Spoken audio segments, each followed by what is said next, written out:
related Mm-hmm. but distinct. Government can have a great deal of power without the American people benefiting from it one little bit.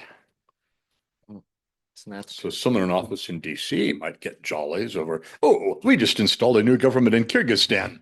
Right. Well, what the hell difference does that make for someone whose business just went bust in Peoria? Yeah, do you think these different government agencies we were discussing before we went on that Or we we're live, right? I just turned us on. Oh, We're just on. okay. Okay, Watch perfect. watch my language. Ah, welcome back, Padre. Yeah, thank you. Yeah, it's good to have you. Just don't have my collar. You know, you do still have your collar. That's Yeah. good. Yes, yes. Well, right. The collar goes on and you tighten down on the language that you prefer. That's right. Yes. We were discussing the relation of budget to these different government agencies that are broadly contained under the executive. It seems that your research suggests that for decades, many of these agencies are essentially given a budget and then Well, the federal budget is so huge and complex. But there's not much oversight once an individual agency is given their budget. Yes, I think that's safe to Is say. that broadly true? Broadly true for some time now. Okay. What relation does I hear all sorts of news about this agency, that official, this colonel, that general, this director being called before some sort of House investigation committee? Do those House investigations have any real sway? Well, that depends on the political situation. Mm-hmm. Congress historically has felt that it has ultimate responsibility for the conduct of government. Okay. Insofar as it controls the purse. How money is raised, how it is spent. Yes.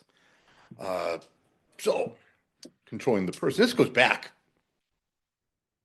Of late, I've been revisiting the 14th century. Imagine that. Well, in terms of the evolution of the Anglo-American system of government, the 14th century is crucial.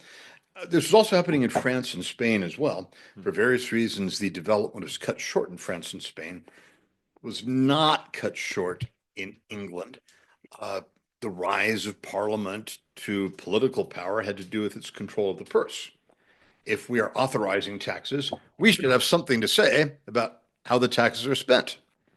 Not just how they're spent in broad theory, but we should be able to look in detail at what is being done with our money. It's an issue as old as the 14th century. You know, kings, especially a king like Richard II, very prickly and very proud of his prerogative. Kings would resist this. At times, Parliament would insist that no, the money from this tax is only going to go to treasurers appointed to deal with this tax to make sure the money goes only to these purposes for which we have authorized. It's a very old tradition, older than the United States. It's deep in the Anglo-American tradition that the control of the purse goes with the legislature, particularly House of Commons, House of Representatives, and control of the purse implies supervision of spending. At times, Congress has been very relaxed in its supervision. Sometimes it's been pretty intense in its supervision, which has led to conflicts with the executive. So famously during the Civil War, President Lincoln had a challenging relationship with the Joint Congressional Committee on the Conduct of the War. He's the commander-in-chief. The Constitution is clear about that. And Lincoln is clear about that. On the other hand, Congress is allocating the money. Are we getting our money's worth? So, a bit of a turf battle between Lincoln and the Congress. To what degree can Congress oversee military actions? How he's spending it. How he's spending it. Right.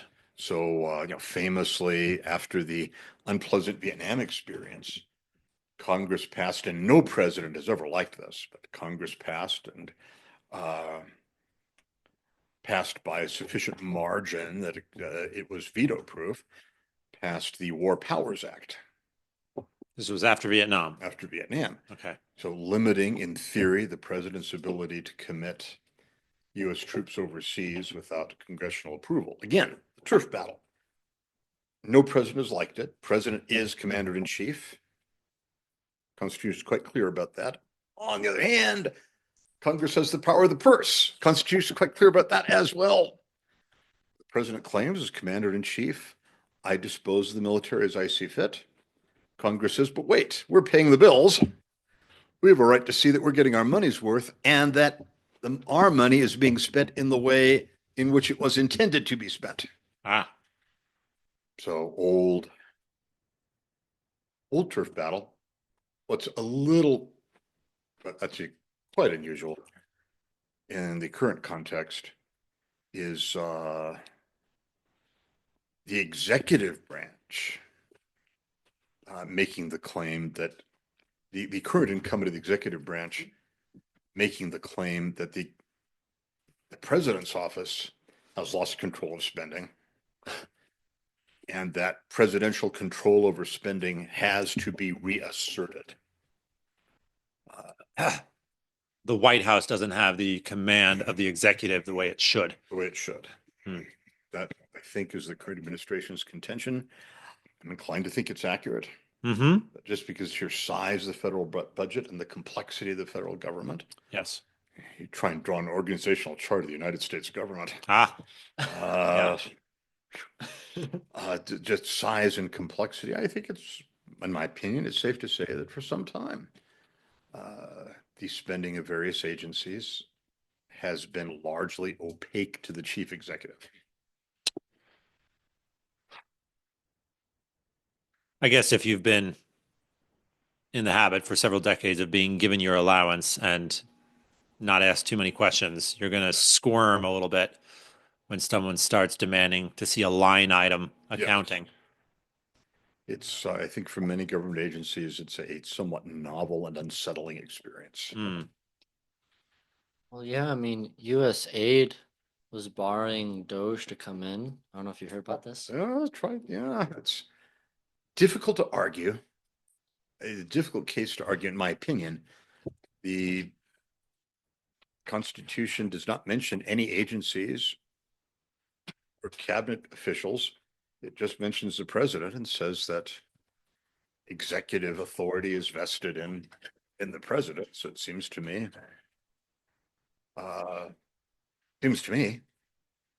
that he has the right to assert oversight.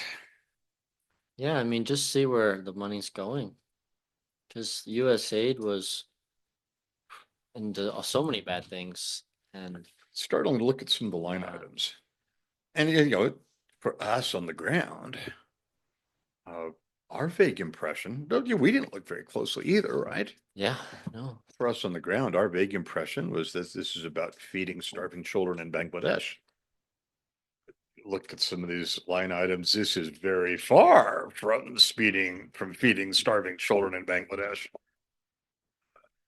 You know, the phrase someone came up with, Vietnam era again, mission creep. So you have your original mission, and then at first you add other things and you think of them as ways to help you accomplish the original mission. But as you keep adding other things, the original mission almost becomes ancillary. Mm. And it becomes hard to describe what your mission is.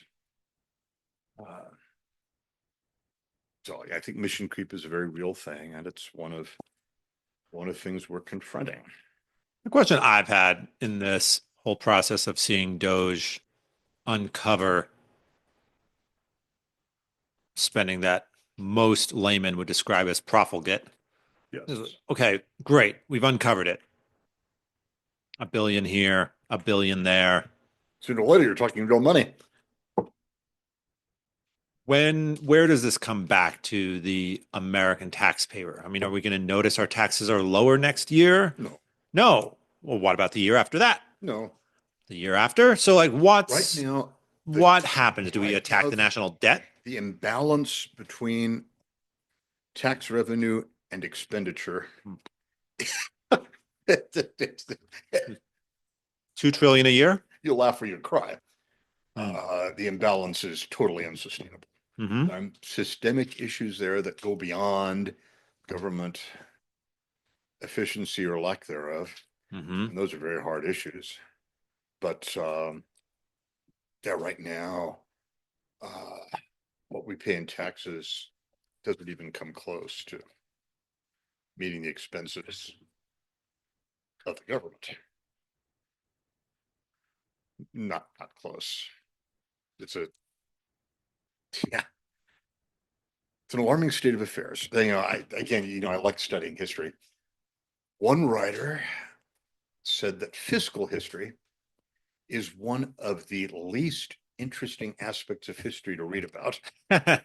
Fiscal policy, Fiscal but policy. it is one of the most crucial, certainly in terms of political history. Mm-hmm. You can say that the French Revolution had its origins in poor fiscal policy. You could argue, in fact, that the American Revolution had its origins in poor fiscal policy, that the English Revolution had its origins in poor fiscal policy. Mm-hmm.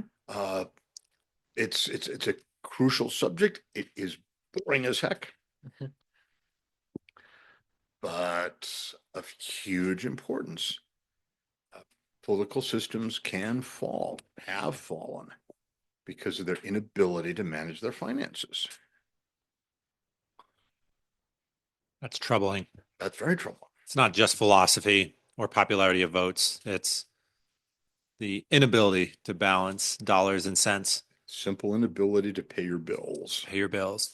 Clinton produced a balanced budget for Congress in 96. The end of the 90s, we had a balanced budget. Imagine that. So- In between President Clinton and pressure from Congress, Mm-hmm. then that was, for various reasons, thrown out of the window as we move into the 2000s. Why did the framers of the Constitution not put in an amendment that the federal government produce a balanced budget every year? Oh, this is so much not their experience, right? So in the Revolution, Continental Congress had no revenue. Mm-hmm. That's a startling thing to say. They were fighting a war Yes. without revenue. Right. In theory, they could receive imposts from the states. But in practice, they were almost totally dependent on loans, especially from France. Paradoxically, France's generous loans that made the revolution possible. Made their own revolution. Made their own revolution possible. As the French monarchy moved into fiscal calamity, all 13 Articles of Confederation, all 13 colonies, all 13 states would have to agree to any kind of a federal impost. Mm-hmm. And things got so desperate that 12 of the 13 agreed, but Rhode Island, being Rhode Island, would not agree, which led 1781, that led 81 into 82, that led Alexander Hamilton and some other people into a kind of half-baked scheme to try and use the Continental Army to leverage Continental Congress, including stubborn Rhode Island, into doing something to raise actual money to pay the expenses of a wartime government. So the founders, federal government, excessive spending by the federal government was, for most of them, not a severe anxiety. Now, something that Thomas Jefferson worried about. But for most of them, their experience was just the desperate struggle of providing it with some revenue so that it can perform a few Basic functions. functions. Interesting. No, even to have an army, not many people know this, but the Continental Army was almost entirely disbanded. I mean, almost entirely. Just a few companies of artillery were retained. So a little bit of After the revolution. after the revolution. Okay. Yeah, a little bit of American history trivia. almost no regular army units have a heritage that goes back to the Revolution. Many National Guard units do. East Coast National Guard units do. Sure. From militia. But the Continental Army was almost completely disbanded, except for a few batteries of artillery. Washington's first term involves starting up an army. Again, small army, but an army. In order to do that, it was necessary to have some revenue. So a whiskey tax, excise tax on whiskey, which produced a rebellion in Pennsylvania. Hmm. Which Was that what's called the Bourbon War? No. No. Okay. At least not that I know of. Okay. President Washington responded pretty forcefully to it. Mobilized considerable militia to deal with the rebellion, so there was no firing. One historian said George Washington on horseback was hard to resist.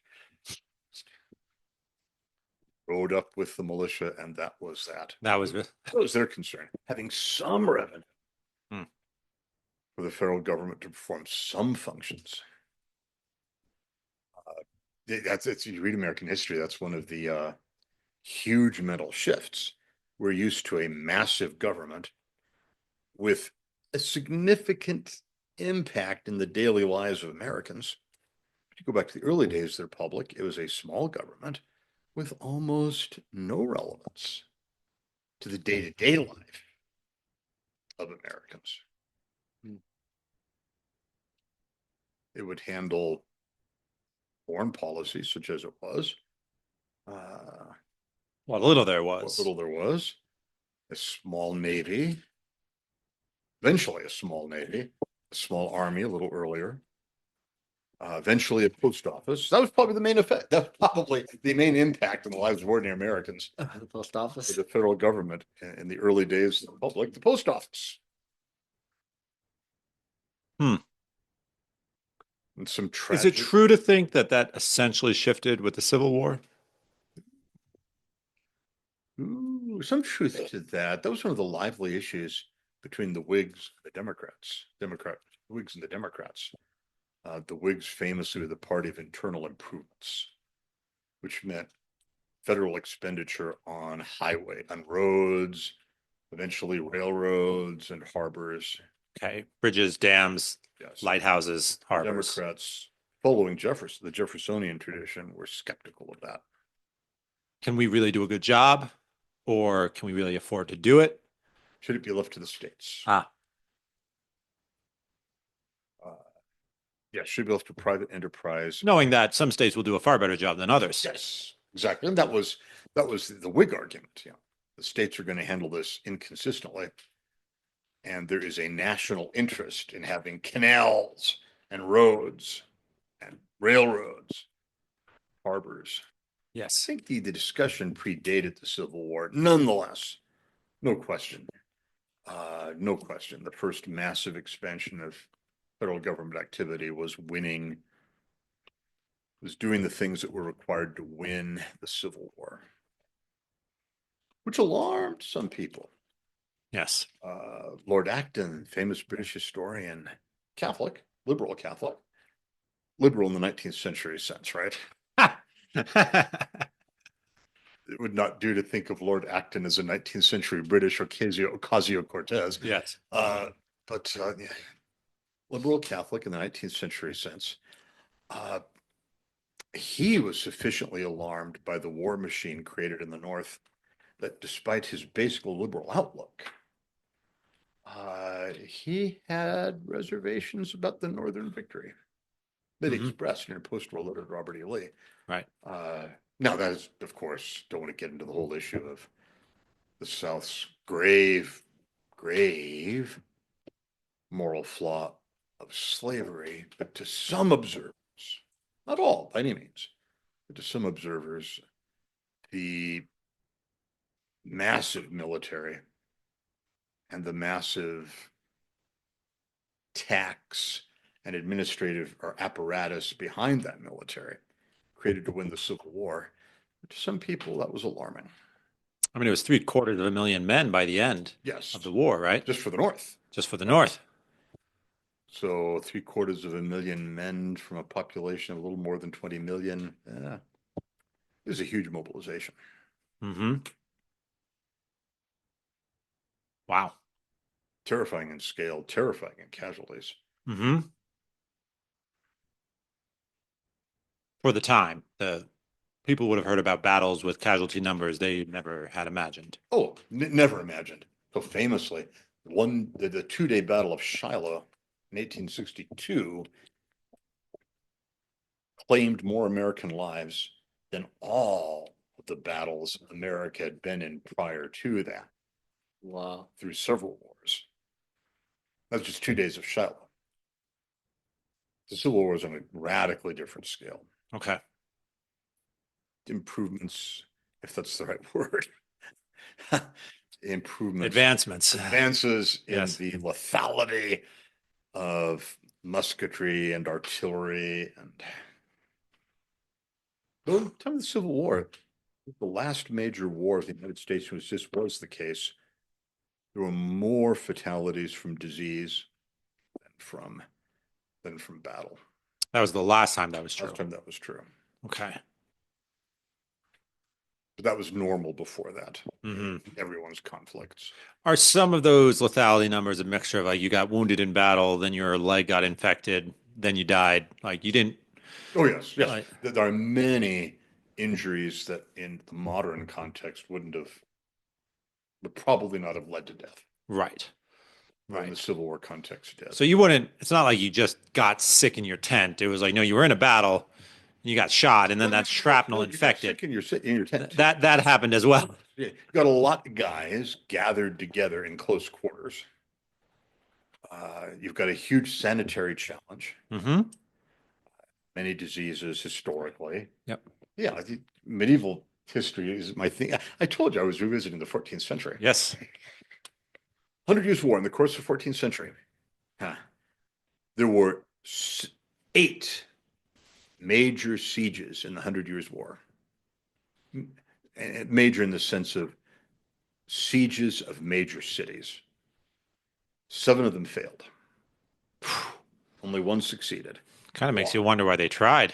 That's right. 1 out of 8 is not a good ratio. Yeah. Again and again, the besieged people were better off than the besiegers. As the besieged army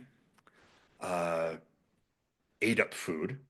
The besieging army, I should say. The besieging army ate up food, but in particular, besieging army was vulnerable to disease. You had a massive sanitation problem. Because you were living outside. Yes. Lots of guys, lots of animals living outside. So vulnerability to contagious diseases, and then of course, enhanced vulnerability because of steadily deteriorating sanitary conditions. So it's a truism throughout history that an army that stayed in place in the field would start to fall apart without any battle action at all. That only begins that. Your food supply would dry up, your water would get dirty, and everything, along with everything else, would get dirty. Yes. Uh-huh. So only modern, it starts with the Civil War, where modern transportation, modern production, backed up by the resources of a modern bureaucratic state, Uh-huh. is able to keep a large army well supplied and clean. Clean enough. In the Okay. field. You can cart the manure away. Yes. That's critical. That's critical. And also you can cart food in a way that you don't have to have the army keep all of its food right there. Right. Now this was the flaw in the Confederate defensive strategy. They were thinking the American Revolution. Railroads had changed things. Uh-huh. So the American Revolution, the British had to maintain an army in the field from across the Atlantic. Yes. Because North America was hostile territory to them. Certainly American colonies were hostile territory. So this was a crippling effort for Britain. There's a reason why in the War of 1812, the British never tried to invade, they did raids, but they never attempted a serious invasion of America from the sea. Uh-huh. They knew that a serious invasion would have to be from Canada. because they didn't want to repeat their horrible Revolutionary War experience, where they establish a base, New York, or Charleston, establish a base, but operating inland from the base, sustaining their army was next to impossible. Gets increasingly difficult. But The farther you go in, exactly, the farther you are from supply. supply, evacuation. Railroads changed that in the Civil War. So the Southern fantasy of repeating the War of Independence was doomed. Was Sherman supplied by rail? Yes. Wow. Well, until he made his famous decision, wild decision to cut loose from his base of supplies and just on a massive scale loot and pillage his way from Atlanta to the sea. That gives me waking nightmares to this day. Like You were there? I was, yeah. Amazing. No, my imagination has gone there many. Preserved. Yeah. Well, my imagination has gone there many times. Can you imagine being some poor farmer? Someone comes in, takes all your chickens, all your pigs, all your winter stores, just leaves. It was a devastating blow. It was meant to be. It was meant to be. Right. Sheridan did the same thing in the Shenandoah Valley. Mm-hmm. He said, when we're done, a crow will need to fly, will need to carry its provisions with it, Uh-huh. crossing the Shenandoah. It was thoroughly ruthless. Man, You weren't even leaving. You weren't leaving enough for people to survive and get through the winter. You were right. You were deliberately taking what they needed Yes. to survive. Yes. Which also had tragic consequences for the liberated slave population. Mm-hmm. Because, of course, they were liberated, They were liberated. but liberated in a countryside that was devastated. Nothing to eat. That was one dimension that Sherman hadn't thought through. He thought through. He knew the Confederates would not be able to resist him. They'd lost the capacity, and this would demonstrate their hopelessness in the most decisive way possible. This would demonstrate it to their own population. You're right. Yeah. You are no longer capable of basic defense. My army doesn't even have to have a supply chain. Mm-hmm. We'll just tear through your country, sustain ourselves on your stuff. Uh-huh. And there's not a damn thing you can do about it. He wasn't really even fighting battles. No. Okay. Not a damn thing you can do about it. This is over, and you're just too damn stubborn to admit it. Ooh, my language. Ah, no, it's all right. Yeah. Yeah. I was talking about Sherman. What makes it past you were talking about Sherman. I'm sure a few Southerners used saltier language when they talked about Sherman. Yeah. Early on in my career, was at we had a wedding rehearsal dinner at a certain place in Wyoming after the rehearsal. Part of one side of the family was from Georgia, and after the rehearsal dinner, it was roasting of marshmallows. And one lady had her marshmallow too close to the fire.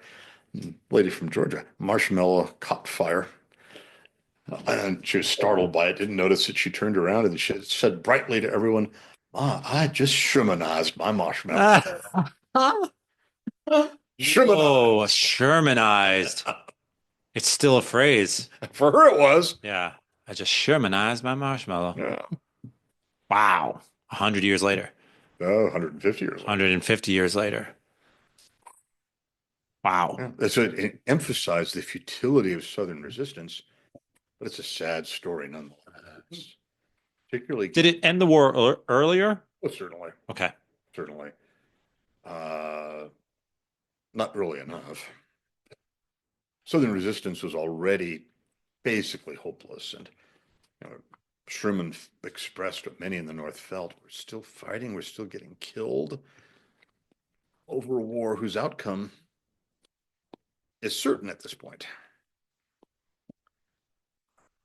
Was it the fall of Richmond that made it certain? It was already certain. It was the fall of Richmond that finally, of course, Lee's subsequent surrender to Appomattox, that finally persuaded all of the rational actors in the South that this had to stop. Okay. Not all were rational. There's some who wanted to keep up guerrilla resistance. And one of the finest things that Robert E. Lee did for the future of the United States was Enough. all of his officers know we're going to surrender, and it's going to be surrender. It's going to be it's going to be a real surrender. Real surrender. No guerrilla resistance. This will just complete the doom of a whole part of the United States. Mm-hmm. One of possibly his finest contribution. Uh-huh. He meant it, in his way. He meant to help point. He wasn't too active about it, but he understood the South needed to move in a new direction. Mm-hmm. So there's a famous episode, and he was at Protestant Episcopal Church. Protestant Episcopal Communion, knelt for communion, and was going to kneel for communion, and there was a black man kneeling there, and so some people were hesitating, but Robert E. Lee had no hesitation about kneeling next to him. And late 1860s, this was a significant gesture. Right. Not enough people in the long run, not enough people in the South had that awareness. I see. That it really did need to move in a new direction. But in the meantime, you had the problem of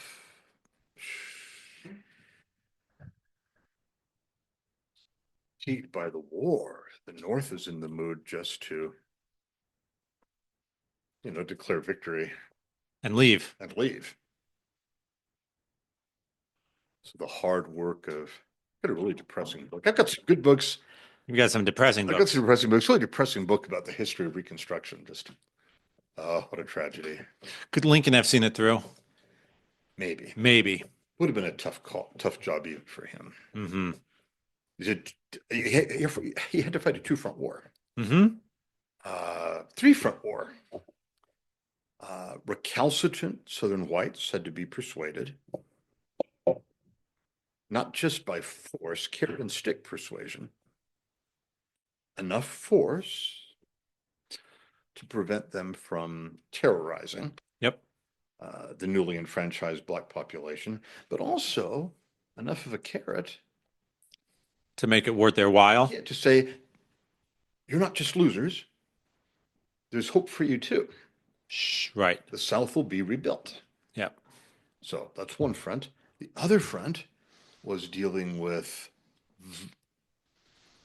some very vindictive people in the North who just wanted a wave of treason trials and prolonged military occupation of the South and extensive disenfranchisement of the Southern white population. And then you had people in the North, the third front, who just wanted to say, well, good job. And in the South, you're on your own. You're on your own. Totally devastated South. Largest single budget item for the state of Mississippi after the war was artificial limbs for Confederate veterans. Railroads destroyed, harbors wrecked, the guts ripped out of the economy, farmland devastated. The labor force. Labor force better than decimated. Right. And also the labor force freed. Right. Free and unemployed. Yes. Right. Yeah. That slight detail. Hmm. Freed, unemployed, confused, gathering in cities where they were terribly subject to diseases. So that third faction in the North that just want to say, nice job. Right. We held the Union together. We don't have the time. We don't have the money. We've got plenty of our own problems. Right. Why should we then? Even Lincoln would have had a hard time. Mm-hmm. He might have had a chance. It's a depressing book. Again, that history of Reconstruction. Just, I don't know that any of America's political actors after Lincoln, even if they saw the problem clearly, which I don't think any of them did, Mm-hmm. I don't think any of them could have pulled it off. It's a deep, profound tragedy. That's, I'm a patriotic person. I am a patriotic person. Sure. But every once in a while, there's a kind of patriotism that blurs over the problems. Mm-hmm. And, the whole Civil War era can only be described as a massive tragedy. it does not come to a happy ending. And to think both sides apparently thought the war was going to be over within a matter of weeks. Yeah, they were That was the common opinion, yes? common opinion. Some people knew better. Uh-huh. Jefferson Davis knew better. Basically, Lincoln knew better, but no one imagined it would be the length and destructiveness. Well, you talk about mission creep, right? Like, did anyone think, oh, we're going to have one of our generals march to the sea, taking every provision that he finds state by state, right? Well, unthinkable in 1861. Right. You had to And have inevitable in 1864. Yeah, Padre, just move your mic just a you little. had to have a much more bitterness by that stage. Mhm. And much We are more- going to win. We're going to win. Period. Yeah. And that attitude had seeped into both sides. Mhm. The victorious Federal Army, history of the American West, it was much more ruthless with Native American resistance after the war than it had been before. A certain iron had crept in. It, Of surrender or else. else. And that had infected the entire army. Entire is a big word, but But definitely it that was the culture. culture. The military culture had changed. It was more ruthless. And this affected American Indian Wars Yes. years later. Yes. Not years later, right after. Right after. Okay. The Army was, despite President Grant, interestingly, making a valiant effort. See, some things are bigger than presidents. Very few American presidents made a serious and sustained effort to confront the failures of American policy in regard to the Indian tribes, Native American tribes.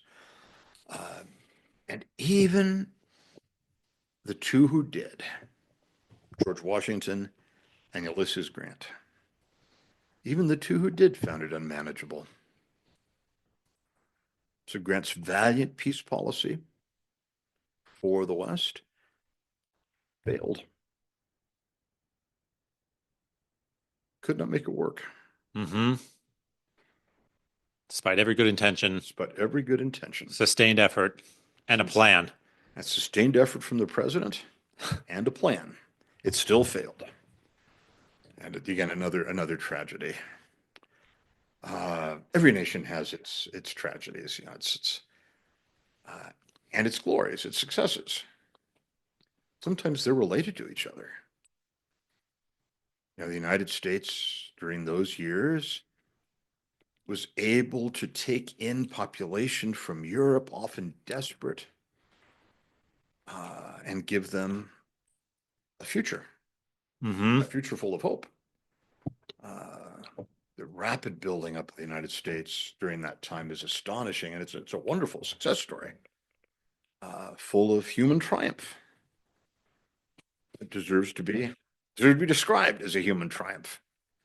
That very same time period, though, saw our inability to handle, without massive war, a real inability to handle the complex of issues involved in the Civil War. Slavery, the African American population, nation building within our own country. Yes. What to do with the South, and the tragedy of the inability to handle Western expansion in an entirely constructive way. That is to say, the settlement happened. It wasn't going to be stopped, but it was a messy process, and messier than it needed to have been. Interesting. What part of it do you think could have been less messy, to take an example? Oh, well, The relocation of Native American tribes, the division and parcelization of land. Broken Hand Fitzpatrick. Isn't that a wonderful name? Broken hand. Broken Hand Fitzpatrick, the smartest of the mountain men. He was actually asked by the U.S. government, as part of the Mexican War, the U.S. government paid no sustained attention to the what was called the Far West. 18, This would have been modern day Idaho, Montana. Wyoming, Colorado, Okay. Western Kansas, Nebraska. Mhm. No sustained attention. 1850s began to pay attention. Broken Hand Fitzpatrick was asked. He was an expert, and he was the most articulate of the mountain men. Dealing with the tribes, what do we need? He said an army and an annuity. This repeated tragedy was the tribes not treated with enough generosity to offset natural resentment. Natural resentment led to thoughts of violence. The army was not big enough to deter violence. It happened. Then the army was called in, and after some messy fighting, a tribe was subdued. With ruthlessness. This story happened again and again and again. So yes, it would have required a lot more money being spent, maybe twice as much, for a truly generous policy, truly generous support of the tribes while they made a difficult transition. Truly generous support, and a truly formidable army in the West, enough to deter outbreaks of violence before they happened. Okay, so he was saying, But the U.S. he was saying carrot and stick. Carrot and stick. There's goodies to be had, Goodies to be had. but behave yourselves. Yes. You had not enough of a military force in the West to be an instant deterrent when resentment built up to violence. Always enough to suppress resistance in the end. Sure. That's where we get the trope of the cavalry riding over the hill. Exactly. Again and again. This is just a sad story, episode after episode. The army was just weak and distant enough that tribes thought, well, I bet. The whole vast American West, 15,000 men in the army. These little bits of troops scattered across this vast country. No, it was not instantly impressive. No. The army was poorly funded, poorly paid. $16 a month. Well, even in the 1860s, 1870s, $16 a month. Was paltry. Paltry. High desertion rate as a consequence. Of course. Congress didn't like to provide a lot of money for target practice. So at one point, I think there was something like 12 rounds for target practice a year. Yes. At one point in the early 1870s, funding for sustaining military bases was cut. So troops were told that you need to have your own vegetable gardens at your post. Well, if your post happens to be Fort Russell in Cheyenne, Wyoming, you try to grow vegetables in Cheyenne, Wyoming. So just dumb. Yeah. Dumb. Congress would go working back around to control the purse. Congress, ancient tradition, as I said, going back to the 14th century, the representatives of the commons, representatives of the people control the purse, want to control how money is raised and spent, but they've not always been wise. And frugality is not always wise. In spades. History of the American West.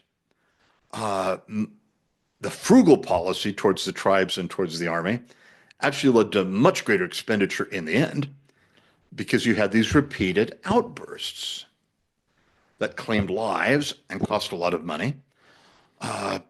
And those repeated outbursts could have been prevented by greater generosity, greater steady generosity towards the tribes, and a more substantial, better paid, better trained army. A larger, better paid, more professional, Better supplied, better trained, higher, possessing a higher morale. Yeah. Right. Desertion rate was alarming in the West. Alcoholism rate was alarming. Right. Right. Of course, So many of the great leaders of the Civil War, Ulysses S. Grant, for example, Army officers who left the Army, came back into service for the Civil War, but serving in the Army on the West is just depressing. Very bad for morale, troops and men.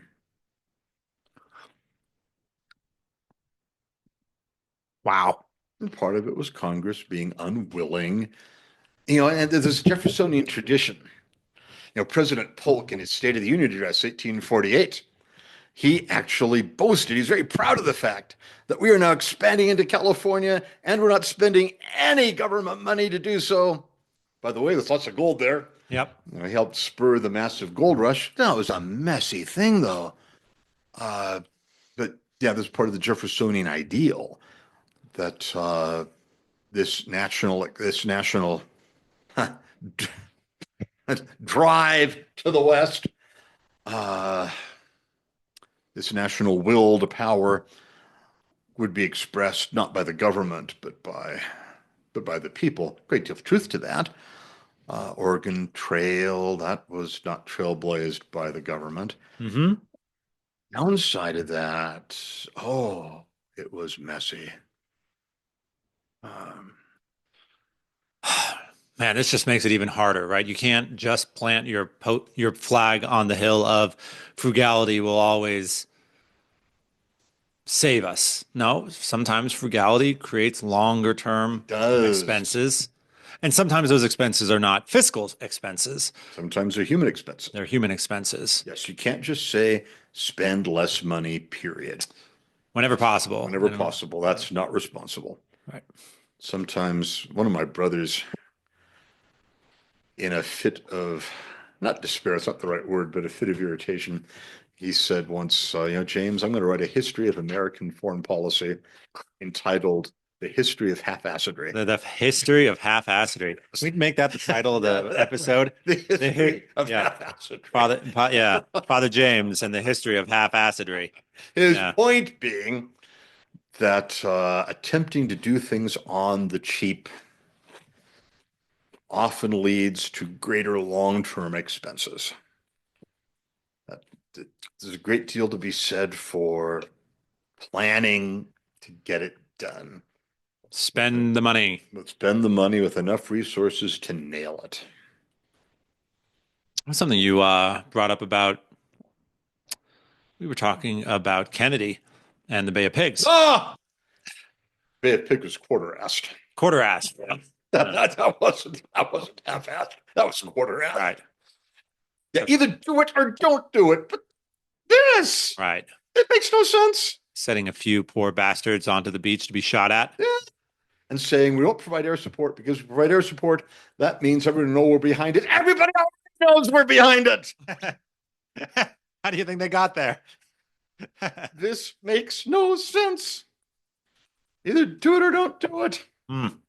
Yeah, Kennedy has had some very good moments, but he had some bad moments too. Right. More than a couple. And that was, in terms of public policy, that was asinine. Yeah, it was absolutely asinine. Huh. It probably matured him, made him ready for the Cuban Missile Crisis in some ways. I mean, do you think he reflected on his mistake? He was no fool. Okay. He was a smart man. Mm-hmm. And he had Robert. Robert, who was a smart man. Robert went through a phase of being unhealthily obsessed with Fidel Castro.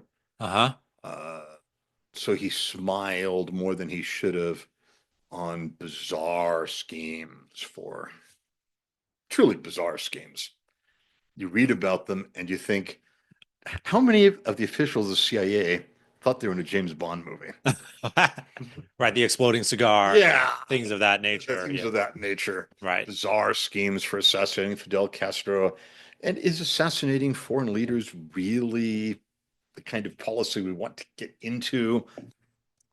So Kennedy, I like Robert Kennedy. He did go through a phase of unhealthy obsession with getting rid of Fidel Castro by whatever means. Because he probably believed that if we get rid of Fidel, we can sort of excise this communist outpost in the Western Hemisphere. Yeah, that seems to have been the thinking. Mm-hmm.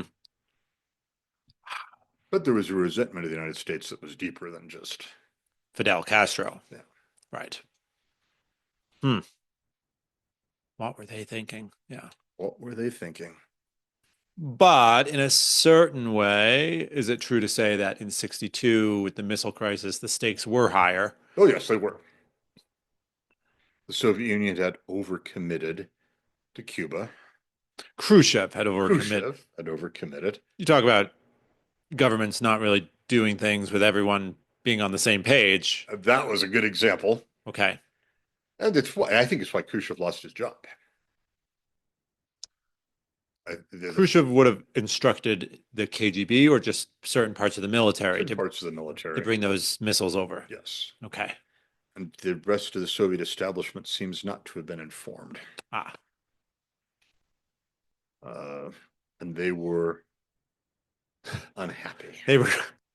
So was there a real coup against Khrushchev, or was he basically informed? Bloodless coup. You'll fulfill the terms of your office for a certain period, and then you're done. Then you're done. Okay. Yeah, bloodless coup. Ah, He didn't have the power that Stalin had.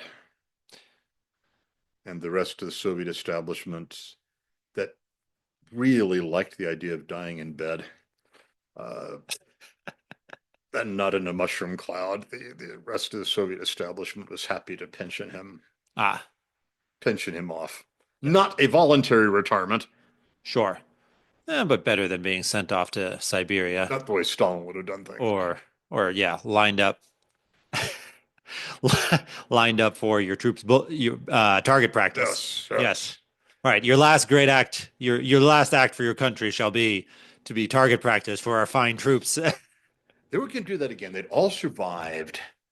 All that age group, they'd all survived the Stalinist terror. In fact, they all had some guilt from the Stalinist terror. They had all participated. They all participated.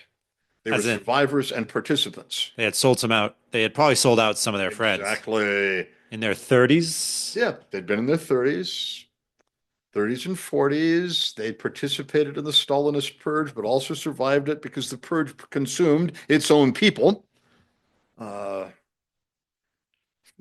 So one thing Khrushchev and everyone agreed on, no one in the Soviet Union is going to have that kind of power again. So it's going to be collective leadership. Okay. So Stalin had a unique reign. Yes. Utterly unquestionable, not just unquestioned, unquestionable, absolute dictator. One of my many depressing books is a dual history of the communist Russian and Nazi German dictatorships. That is suitably depressing. It is highly depressing. And it covers how, in their own paths, Stalin and Hitler didn't just lead Hitler led his party to power. Stalin inherited the power of his party, but how they both assumed absolute control. They could not be questioned from within, could not be challenged from within. Stalin, even less so than Hitler. Famously, there was an assassination attempt that came within range. But yeah, the unshakable power. For one man, very few systems have that. And the Soviets did not want to ever go through that again. Although Stalin did die in bed. He did. Yeah. Because he was unquestionable. His power was absolute. He actually had that sort of written into the law, if you will. Like it was formalized, that unquestionable power. Semi-formalized. Also a product of his personality. Yeah, but much of it a product of his personality. Yes, that the underlings as of 1953, when he passed from this scene not a moment too soon. The atmosphere was such that no one of his underlings could have imagined working against him. There was visceral terror of him, terror and awe. Wow. Wow. He was So a godlike figure. okay. Well, yeah, he had 18-foot portraits on all the Exactly. major buildings, right? Jeez. I mean, you look, what the? It was Yeah. deeply weird, deeply weird. Mm-hmm. Uh, Did he have any children? he did. All of them pretty much unhappy, as one might imagine. Surprise her. Yeah. Yeah. Yeah. When your dad is perhaps the most violent man of the last He 300 may years. have been the most completely ruthless of the 20th century's dictators. One hesitates to say something even remotely, slightly distantly good about such a ghastly figure as Adolf Hitler. But one thing about Stalin is that even the closest people, even the people closest to him in the Soviet system, he wouldn't hesitate to have them offed. There's just no limit. Whereas Hitler, in his own weird, twisted ways, still had affections.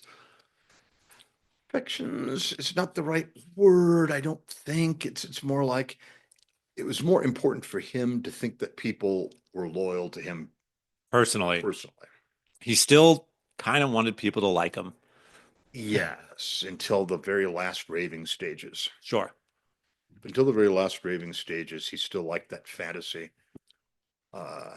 People love me. People love me. Right. So that was an important fantasy for him. It was not an important fantasy for Stalin. In a weird way, Stalin was less enamored of his own image. Yeah, he never relied on charisma to come to power. Yes. What did they call him? Like old iron butt or something He like that? relied on hard work and attending every possible committee meeting. So because he attended every possible committee meeting and usually ended up chairing the committee as part of his climb to power, he acquired the nickname Iron Butt. Iron butt. His ability to sit in chairs for painfully long periods of time. Right. But he was just in charge. Right. He was the chair of every committee. Chair of every committee. He was the one who knew what was going on. That's right. In everything. He was always the one who was going to volunteer to be on this committee, this subcommittee. Research this, research that. Ah. Always had the answers. He always had the answers. Always had the answers. Always had the files. And had the file on everyone. Ah. Yes, he was a master of knowing what skeletons are in people's closets. Which allowed him to. What a suffocating life. Oh. Yeah. One wonders what his inner mind was like, especially in the second half.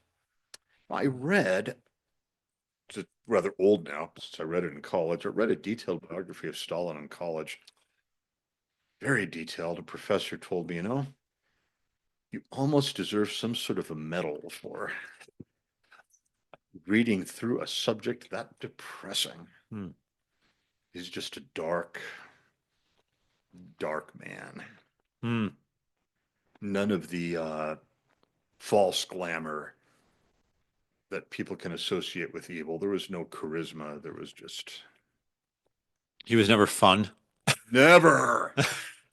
Very few jokes, and even his few jokes were gruesome. For example, General Zhukov, or was it Rokossovsky? I think it was Rokossovsky. Rokossovsky had spent some time in the Gulag and received a beating, and some teeth were knocked out. And after the beating, after the war broke out, there was shuffling around, and some generals were brought back. Because they needed generals. They needed generals. And Stalin's one remark to him was, "What happened to your teeth?" like he didn't know. Yeah. Or Zhukov, who'd been sent into exile for a while, was brought back, and Stalin's effort at humor, if that's the right word. Oh, where have you been? Right. Got that rubbed the right way. Oh, Or because military police followed up Soviet infantry units in the war so that soldiers who failed to advance would be shot by the military police. So it led to, again, typical Stalin kind of joke. It takes a brave man not to be a hero in the Red Army. That is pithy. Oh, Yeah. it's It takes a brave man to not be a hero. the Red Army. What was the morale of those units? Man, you must have just hired psychopaths. Just follow the fighters. And just, if any of them are deserting or look like they might desert or just not advancing quickly enough, shoot them. Yeah, Talk about carrot and stick. that's much more carrot, much more stick than carrot. A lot of stick. A lot of stick. That's so weird though. And the system still stumbled on for what, 75 years? It stumbled on Mm-hmm. many inefficiencies. You know, It's amazing that it lasted more than 5. I mean, how did the Russian people put up with it? You're reporting on your neighbors. You're constantly in fear of being reported on. There's no food. Living conditions are generally miserable. Like, I mean, how did it last for as long as it did? People didn't look around and say, nobody's enjoying this. nobody's enjoying it. One of my childhood memories. The secret police aren't enjoying this. Late 70s, University of Wyoming Corral went on a tour of the Soviet Union in Poland. Mm-hmm. Late 70s, before the Soviet invasion of Afghanistan and the refreezing of the Cold War. All these kids, college kids, late 70s, most of them thought of themselves as pretty liberal, and they agreed with President Jimmy Carter. One of his less intelligent remarks said that when he was running for president in 76, he said that the U.S. has had an inordinate fear of communism. All these kids, they did their tour of the Soviet Union, then to Poland. Well, they came back loathing the idea of the Soviet Union and committed anti-communists.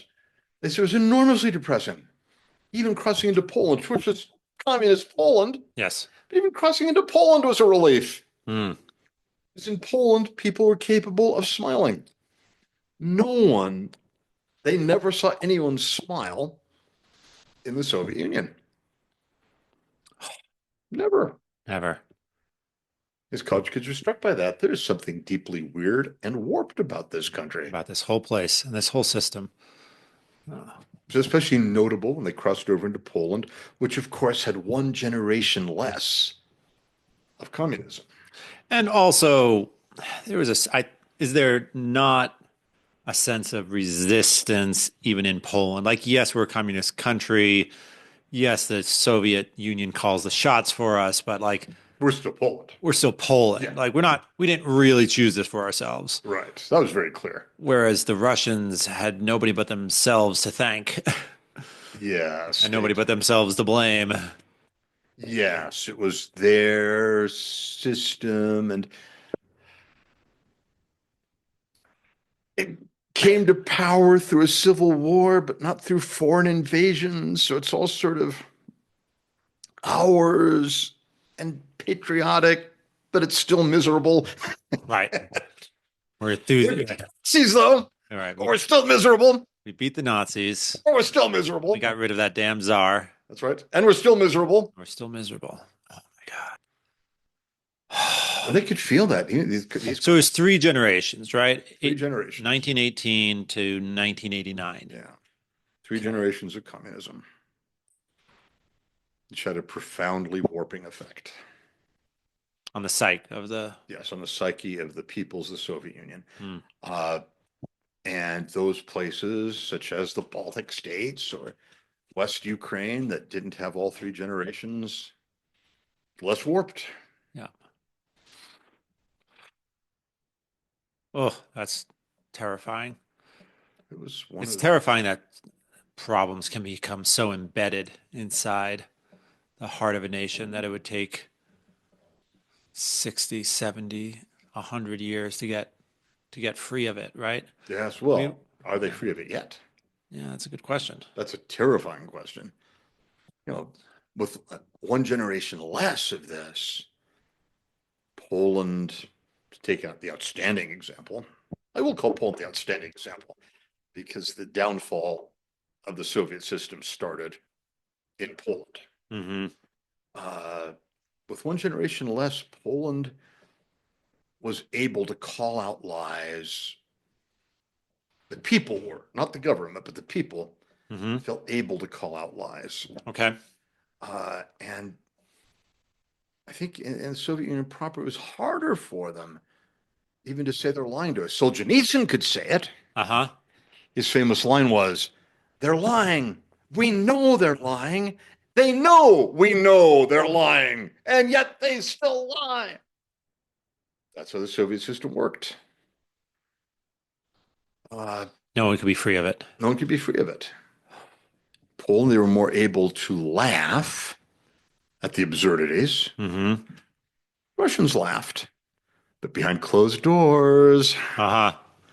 closed and locked doors. And again, even though they laughed, there was this weird mix of we're thoroughly miserable under this system, but it's still But it's our misery. our misery. It's our system that beat the Nazis. Good patriotic misery. Yes, always going back to the patriotic war. We beat the Nazis. We're miserable and we're suffering, and most of the world hates us. And our own government fears us, and we fear our own government. Our government fears us. We fear our government.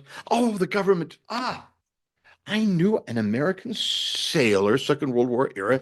His ship was sunk by German submarines trying to carry supplies into Murmansk.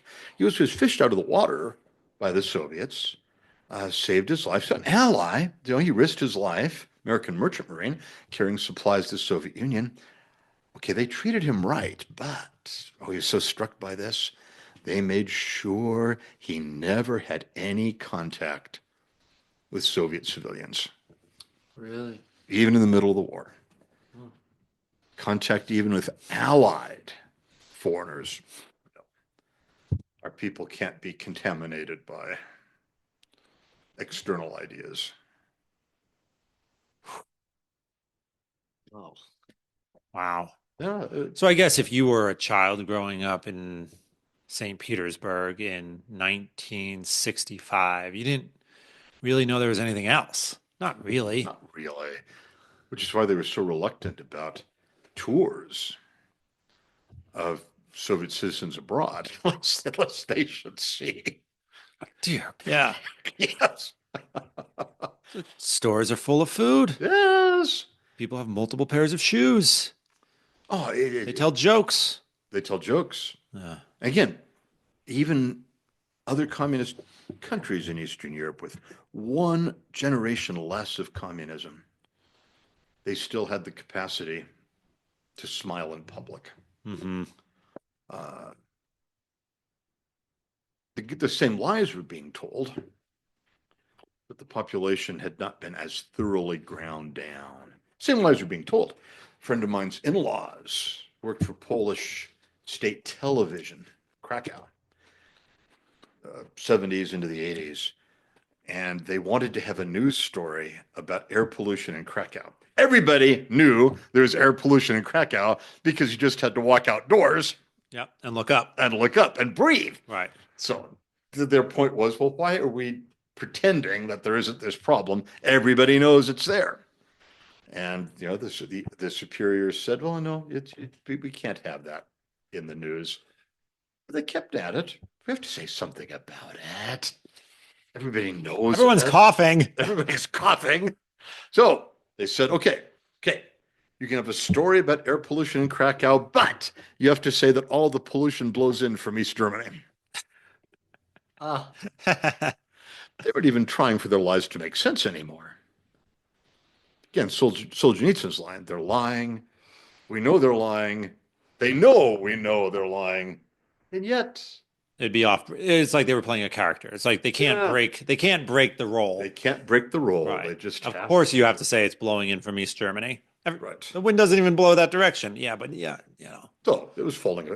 So the fall, before the official fall in Eastern Europe, the population, including the lower level members of the party, had lost any belief in this. Uh, so another Polish man told me, he was a Polish conscript in the early 80s. So conscript in the Polish army. They had to have their political officer. And once a week, once every couple of weeks, would be a lecture from the political officer. The political officer, carefully chosen by the Communist Party. They said, I knew that the communist regime was doomed the day that the political officer sat down with us and he read his piece, his official piece from the government. Then he put it down and said, okay, that bullshit's done. What do you want to talk about?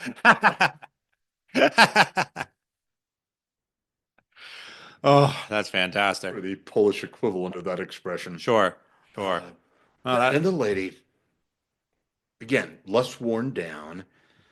And also, there wasn't this complicated feeling of, yes, we're miserable and the system is failing us, but it's our system, that great patriotic war. Always go back to the great patriotic war. I think we overdue going back to World War II. But we're positively modest about it compared to the Russians, and especially the Soviet-era Russians. That was part of how they kept in power and part of what kept the people kind of baffled. It's a miserable system, but it's our system, and it beat the Nazis. Great patriotic war. Less of that in Poland. Because Poland, for one thing, you knew that, okay, yeah, you helped beat the Nazis and you also invaded Poland from the other side. Thank you very much. Sure. Don't think we haven't forgotten. But one lady talked about the moment when she knew, as a teenager, it was done. The day after Pope John Paul's election. She got on the streetcar and she could see all the people smiling and the very few who were not smiling. He said, at that moment, everybody knew how many of us there are, and a few of them there are. From now on, it's just a matter of time. Wow. Whew, that's great. Let's take a quick break. All right. Oh, sorry, man. Next time we'll start earlier. Yeah, we did. Last night I wasn't feeling like, I kept waking up and I was like, this is weird. So I'm not sure what it is. Might just be fighting something. I don't know. I had my return to jujitsu last night, and Oh, it was fun. Oh my, did I sleep? yeah. Oh, good. Oh, it was very good into mess this morning. So I slept catatonically. Wow. Till when? What time do you get up? Well, Do you even want to go on record saying what time you got up? I got up at 7:30, Mm-hmm. and I thought to myself, I still feel kind of tired, Yeah. and I don't have anything to do this morning. Right. So I just back to bed. Just can be wisdom in that. Woke up again about an hour later. Sure. Had breakfast very leisurely. Uh-huh. Suddenly I realized I'm forgetting something. Oh, dear. Yes, I have to take care of that the next couple of days. My vehicle tags. Ah. Forgot about it. Those things do get away from Well, we from still some have, of well, us. it's still February. I better take care of it. Yeah, I'm one of the, yeah, I can be one of those people too. Crap, gotta get that done. Oh, yeah, that could be a potential advantage of AI, I suppose. Something to keep Reminder, track of yeah. those niggly little details. That's right. Water bill, registering your vehicles, taxes, Yes, I have to take care of my taxes. checking the mailbox. My sister gets on my case about that. She's like, "How often do you check the mail?" I'm like, Once a week. as the spirit moves me. Sometimes I'll open the mailbox, look at the mail that's inside it, decide I don't like any of it. And rather than bring it inside, I'll just put it back in the mailbox. I think that puts me in the crazy category. I'm sure Yeah, your sister has something to say about that. she does. She does. Yeah. That's really funny. As a sister would. As a sister should. Mm. Padre, something we've touched on once or twice, but it came up. I think were we talking about it with Schubert, Tom? The Tower of Babel? Our Babel. Oh yeah, Yeah. we were. We touched on it came up in briefly. Daily Mass a couple weeks ago. Yes. I think it was just last week. Last week. Yeah. Mhm. So the church generally counsels that the first 9 books of Genesis be interpreted with caution. First 9 chapters. 9 chapters, excuse me. Seems prudent. But what do scholars generally make? What do you make? What are some of the things that we should see in the Tower of Babel story? Hmm. The Lord is presented as in an odd light, let us go down and confuse their language, lest they become like too powerful. That doesn't seem quite something that you think of being a fear of an omnipotent God. So, yeah, can you help us unpack it? Oh. The first reading at the Pentecost Vigil Mass is the Tower of Babel. Uh-huh. First reading on the Pentecost Day Mass is the descent of the Holy Spirit in the Acts of the Apostles. Ah. So the division of the human race described in Babel Mm-hmm. is properly overcome, truly overcome by the Holy Spirit, the Spirit of Jesus Christ. It can't be overcome our natural divisiveness. We're naturally divisive. We're tribal beings. Yes. It's so natural that it's not evil, Hmm. although it can be, it can certainly produce evils, but we're tribal beings. The effort to force us into unity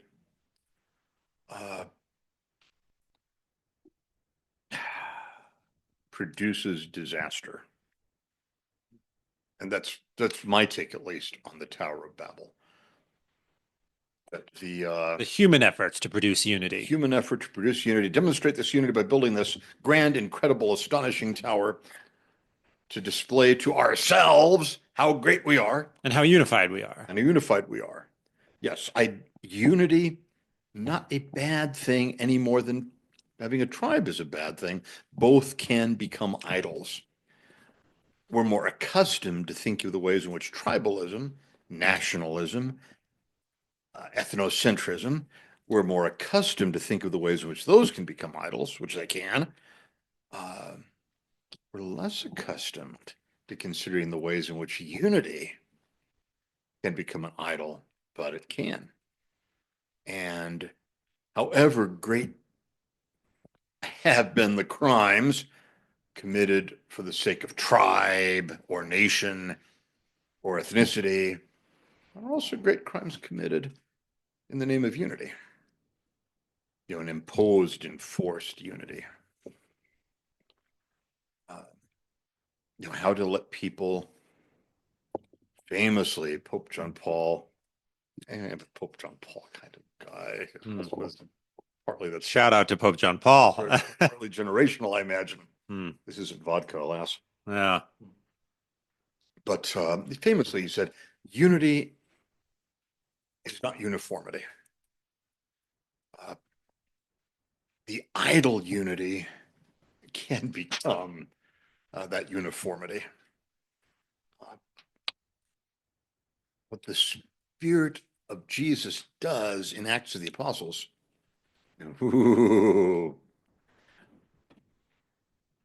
people retain their own languages, but they hear the same message in their native language.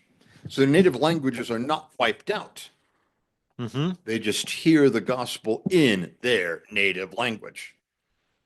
So we have multiplicity, the different languages, and yet unity. The one gospel message, the gospel message is being heard. Mm-hmm. So I think this is central This is a central task. This is central to understanding the Christian mission, not to be an engine of uniformity, not to think the spread of Christianity is going to mean the erasing of languages, nations, ethnicities, National boundaries. national boundaries. But it's going to be the spread of Christianity allows a common message to spread to all of those nations, ethnicities, languages, tribes. They remain themselves, they remain distinct, Uh-huh. but share a new thing in common. The gospel of Jesus Christ. The message of deliverance from sin, which is profound, and deliverance from death in Jesus Christ. Huh.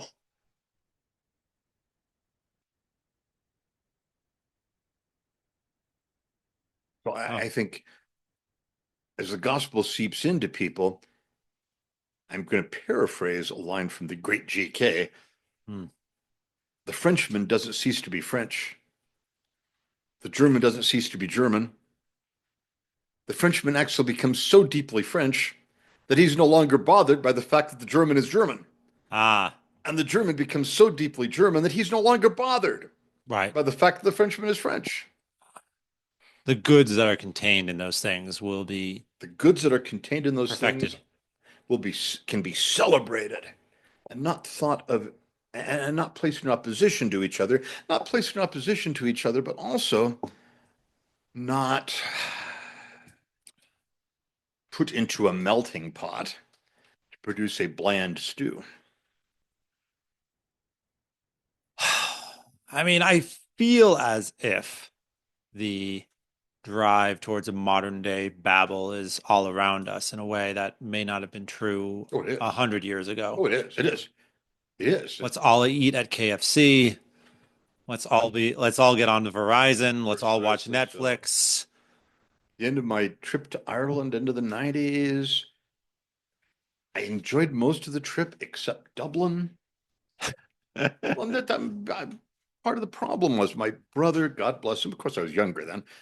My brother took me pub hopping in Dublin, but I started to get so depressed. I'll tell you why. The same music, the same clothes, the same drinks, the same ideas that I could have in Denver. So why the heck did I spend all the money to get an airplane and fly it to Dublin so that I could be in a place where people are drinking the same drinks, listening to the same music, wearing the same clothes, and expressing the same thoughts as in Denver? Why am I doing this? This is one of the moments when I started to have this internal revulsion. What you mean? Globalism in the sense of everyone being part of one bland stew. Right. Just turn your mic there. There you go. Yes. And it's possible in a way that wasn't pre-World War II, right? Our trade, the realities of our international trade allowed us to have McDonald's in Afghanistan. Right. Let's admit it, it's inseparable. It's sort of the underbelly, if you will, the underbelly of American power. Ah, We took American popular culture, and because the rest of the world prostrated itself, Europe in particular, through two suicide attempts, quite serious suicide attempts, as the rest of the world had prostrated itself, we were in a position to broadcast American pop culture. But this is a distinctly mixed blessing for the world.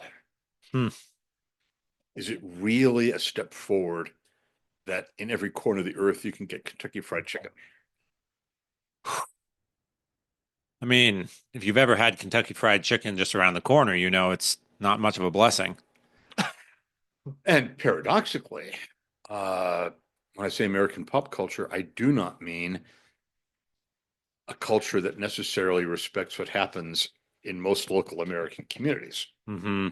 It is very much a hyper capitalized, commercialized, metropolitan thing. Yes. I don't want to act like it sound like against metropolises. A healthy metropolis, though, has neighborhoods, and some of them do. And these neighborhoods have a life every bit as distinct and vibrant as a small town can have. Sure. And there are certain ways in which only the arts, I think, can only flourish in a metropolis. You need a certain mass Yeah. of resources to sustain the arts. That's true. Right. Yeah. So it's not like I'm being against metropolises, just that well, every metropolis can start to feel like every other metropolis. Oh, sure. Cosmopolis. And I don't like Cosmopolis. Cosmopolis. Yeah. Yeah. I was listening to someone the other day. They were, yeah, they were saying Boston doesn't feel like Boston anymore. But I don't know. I didn't share their experience because I still go to Little Italy and have a fantastic time that I think I could not really get anywhere else, even in Italy. So, yeah, yeah. So I did not share their concern about particularly, certain neighborhoods in Boston, but where I actually feel it is in the mid-sized towns that I travel to across the country, where you might be onto something. yeah, like is Starksboro, Connecticut really distinguishable from Eden, Iowa, when it's a KFC and an AMC you're onto theater, something. right? And a Century 21 and a Mobil gas station and a Chevron gas station and on and Maybe on. a major metropolis is more able to retain something of its personality Hmm. in the face of Cosmopolis Yeah. than the smaller communities are. You might be onto something.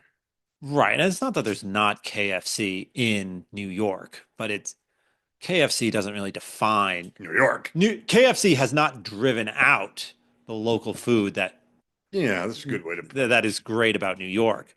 But KFC and Kentucky Fried Chicken and McDonald's and Burger King and Chipotle and Jimmy John's, that has driven out the local cuisine of Eden, Iowa. That's a good way to put it.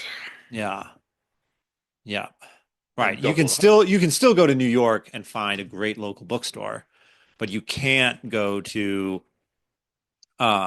Littleton, Tennessee, and find anything but a Barnes and Noble. Exactly. Uh, it's just it's troubling. I have to say, visited the local bookstore in Cody, Wyoming, and was favorably impressed. Mm-hmm. Perhaps it's because they've got a tourist trade. Sure. But anyway, a local bookstore with a local flavor to it. Yep. And I appreciate that. Yes. As opposed to, yes, the uniform Barnes and Noble. Well, that's a business model that has stumbled in recent years, hasn't it? The Barnes and Noble. Yeah. It stumbled. I think they figured out a way to keep themselves stable. I think, yeah. Yeah, they had a fall from prominence, but I think they've stabilized. Yeah. I don't have anything against them in particular. Just, I suppose we're kind of using them as a symbol of. Symbol of the franchising. Let us franchise. Yeah, we'll franchise the world. Yeah. So Babylon represents humanity's first attempts at franchise. Franchise. Yeah. Babylon Inc. You know. Yeah, it's. Have you opened a tower in your town? You know. Yeah, it's such a natural enough thing. You had, um, as Greek culture spread, every city felt it needed to have some basic Greek things. Hmm. And yet, Alexandria was not just Athens. Hmm. There was a local flavor you could describe as Greco-Egyptian or Greco-Syrian. Mm-hmm. Same thing as Roman urbanization spread.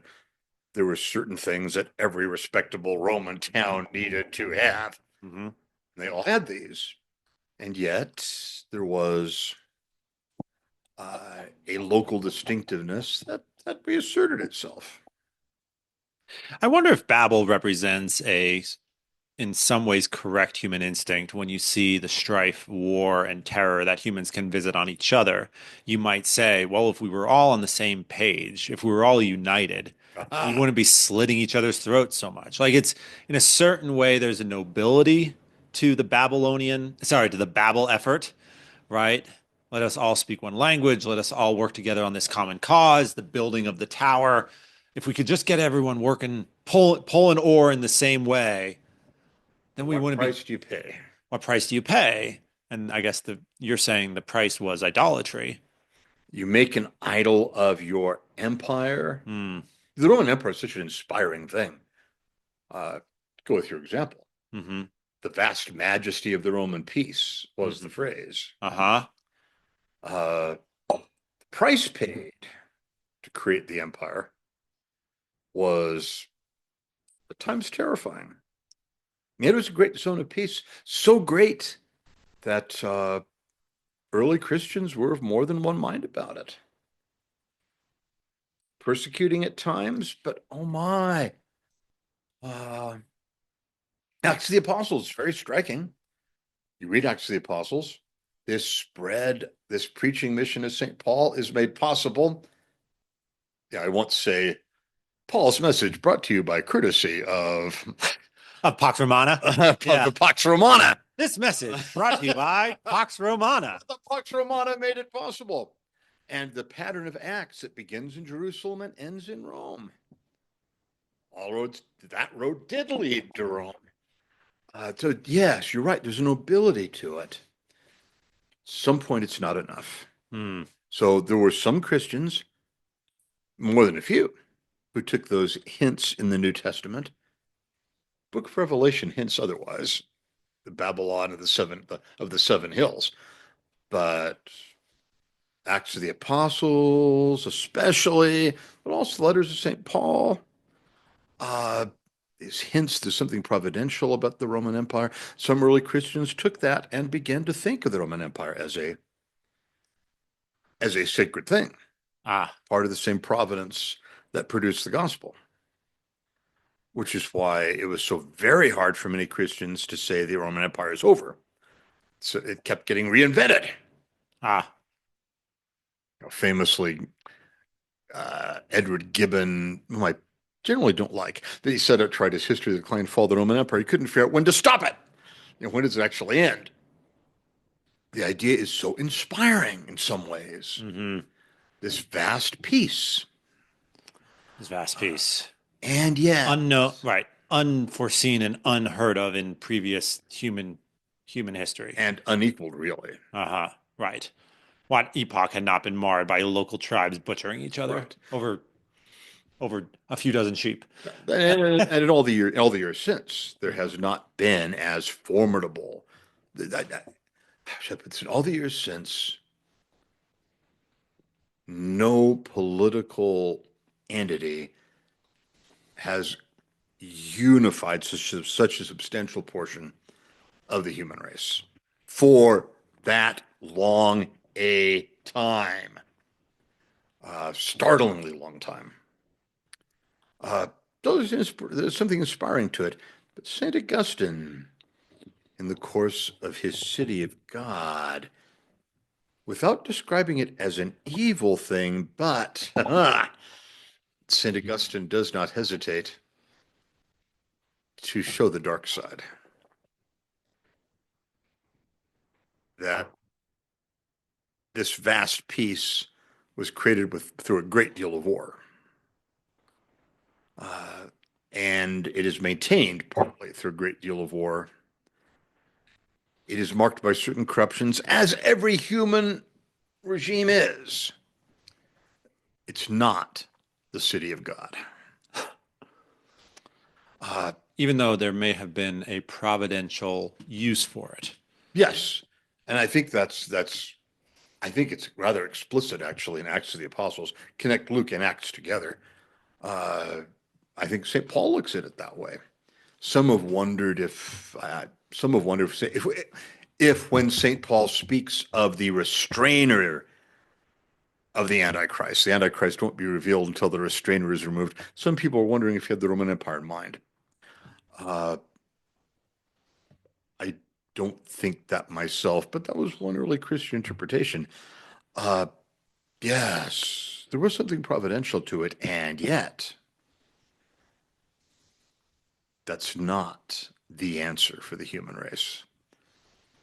Not a renewal of the Roman Empire with modern technology, not the creation of this vast peace through money and power and ideas. I think there were some people in the American establishment in the somewhat delirious 90s who were starting to think that we are the new Rome. Oh, where did Pax Americana. Yeah, that book is on my bookshelf it's in my office. Are we Rome? Are we Rome? Yeah. And some of the less restrained people in the American establishment started to think that way. Uh-huh. We have our legions, and we will send our legions where needed to impose the peace. We will impose the We peace. will impose the peace. Yeah. We're not going to let something like Bosnia happen again. So when it comes to Kosovo, we'll Impose. drop enough bombs to make sure that they make peace. We're gonna drop so many bombs, you guys won't be able to kill each other. That's right. Wait. Yeah. Including bombs dropped accidentally on the Chinese embassy. I hope accidentally.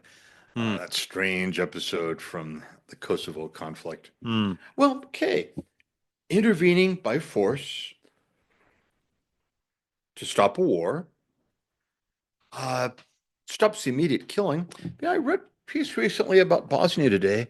Oh my, the conflict didn't end, it was just frozen. Hmm. So it's a country frozen without a political future, without an economic future, without a social future. Young people move out. So failure, success, the immediate killing stopped, but the legions can only accomplish so much. Hmm. So the problem of Babel, the problem of the tribes, it's not the imposition, is not solved by empire. Hmm. You can only impose so much peace. Yes. And part of how the Roman Empire worked was paradoxically periodic bouts of civil war. It was part of the imperial system, Yes. part of how political tensions were worked out. And it went on for centuries before external pressures combined with that to bring it down. Hmm. So it wasn't perfect peace either. In the end, is there a perfect peace? Sort of peace that the vision of Isaiah speaks of? Beat their spears into pruning hooks.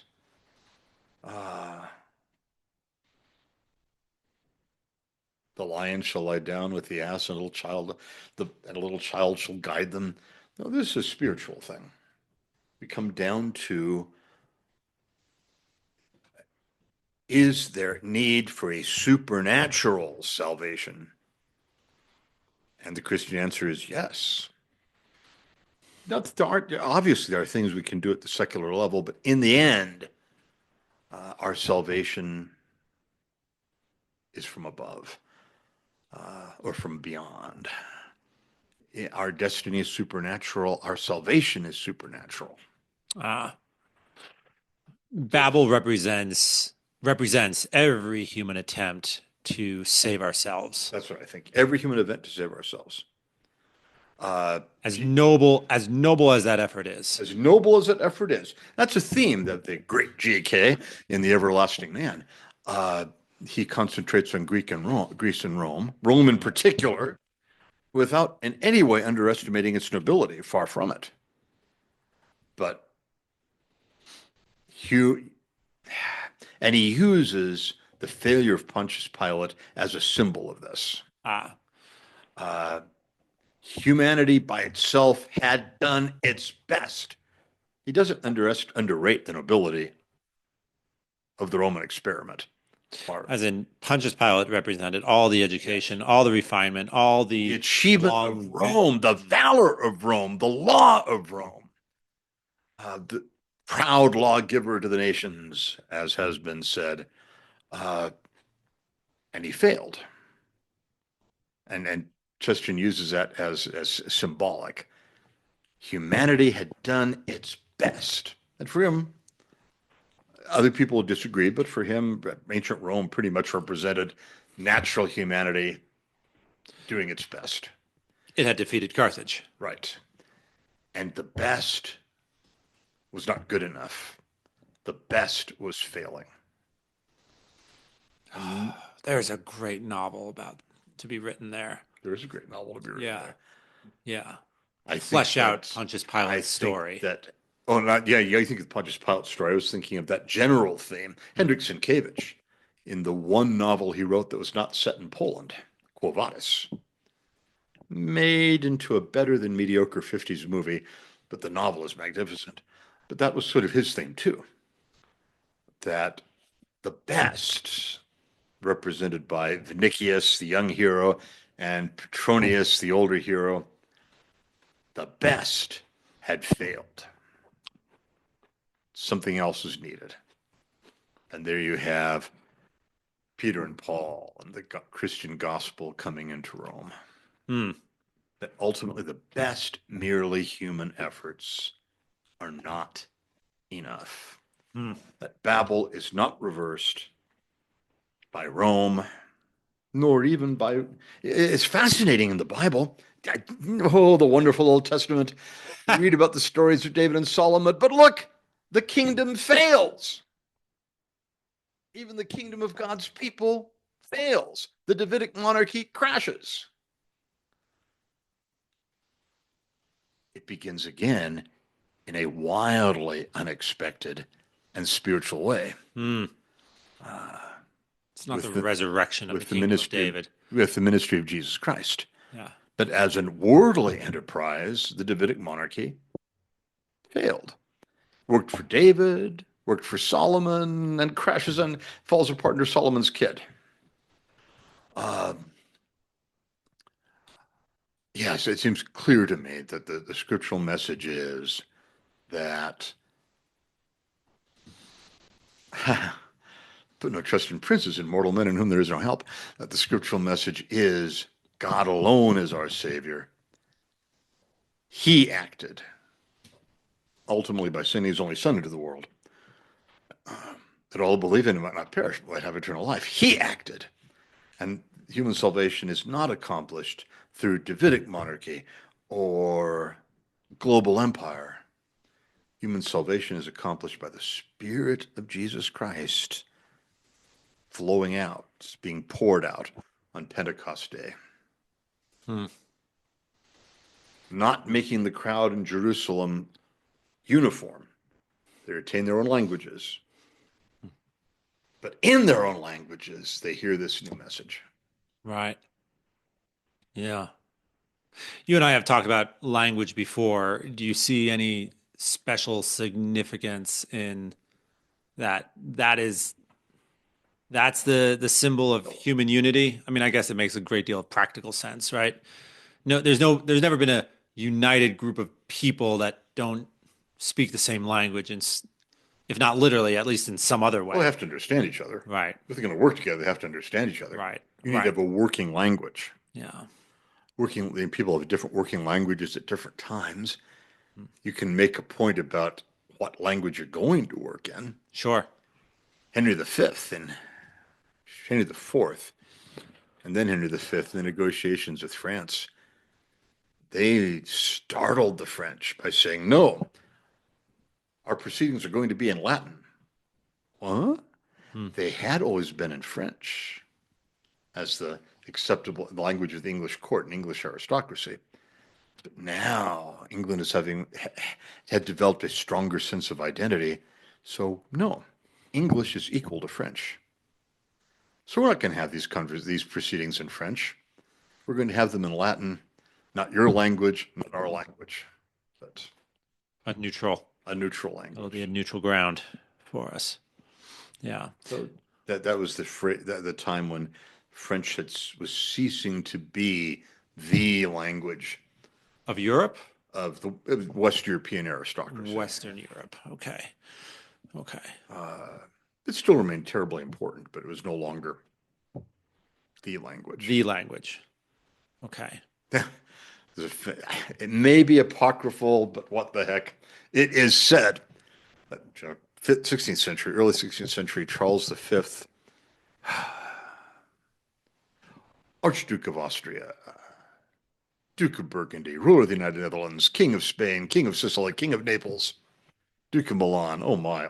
It's said that he spoke native language is French, but he learned Spanish, learned German, not well, learned Latin. Hmm. It is said, maybe apocryphal, but it's said that at one point he was asked, "What languages do you speak to whom?" And the story goes that his answer was, "When I speak to men, I speak French. When I speak to women, I speak Italian. When I speak to God, I speak Spanish. When I speak to horses, I speak German."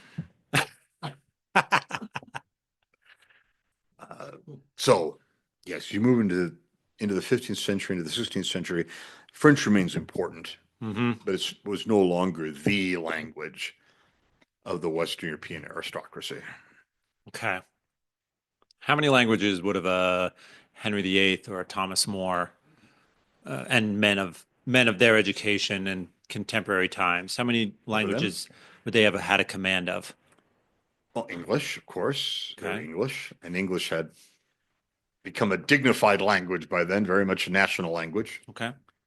Part of Chaucer's point. English is it's a fully respectable poetic language. Ah, English, of course, French. Still, which would have been the language of science? no, No, that was Latin. that was Latin. Okay. English, French. Well, the quip attributed to Charles V. It was the language of, to some degree, still the language of the military aristocracy. Okay. To some degree.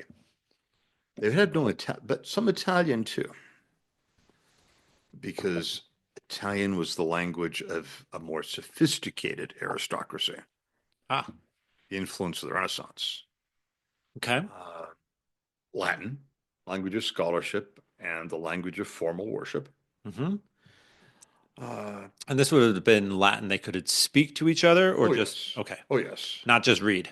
Oh, no, very much a spoken language. This was insisted on. Okay.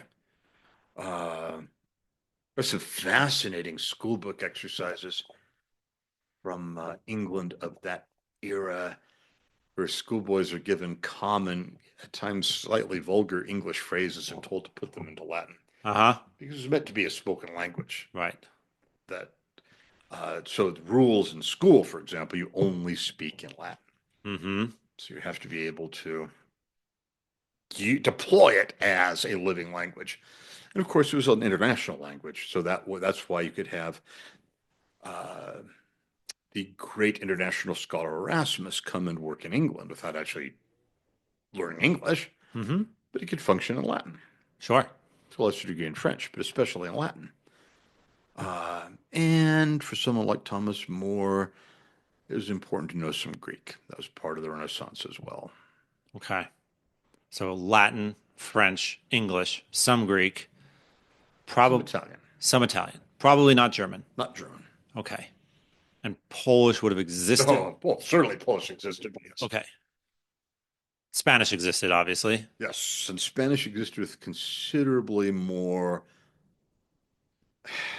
Spanish was demanding more and more attention at that stage. Spain was Growing. clearly a rising power. Okay. And Portuguese existed at this Oh, time. absolutely. Okay. So when, all right, we're drifting back towards history, of course, but so when